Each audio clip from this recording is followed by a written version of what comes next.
جی، نظم حمد کے دوسرے شعر کی تشریح ہے۔ کیسے کیسے باغ سجائے، رنگ برنگے پھول کھلائے۔ اس شعر میں شاعر دراصل اللہ تعالیٰ کی قدرت کاملہ کی تعریف بیان کرتے ہیں اور بتاتے ہیں کہ اللہ تعالیٰ نے اس دنیا کو خوبصورت بنانے کے لیے اس میں باغات پیدا کیے، باغوں میں رنگ برنگے پھول اور خوبصورت مناظر پیدا کیے۔ ان پھولوں کے رنگ الگ ہے، خوشبو الگ ہے، ان کے جو ہے وہ انداز الگ ہے، جو کہ ہمیں یہ سوچنے پر مجبور کرتے ہیں کہ دنیا کو خوبصورت اور رنگین بنانے والی ذات صرف اللہ تعالیٰ ہی ہے۔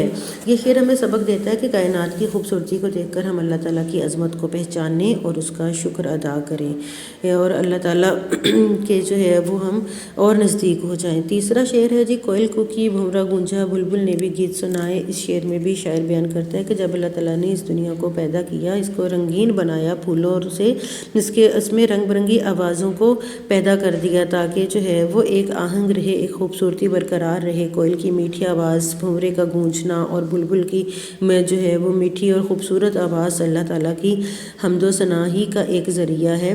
ہر چیز جو ہے وہ اللہ تعالیٰ کی حمد و ثنا بیان کرتی ہے اور یہ آوازیں اس دنیا میں خوبصورتی پیدا کرتی ہیں اور ہمیں پیغام دیتی ہیں کہ ہم اللہ تعالیٰ کی قدرت کو پہچانیں اور اس کی تعریف کریں۔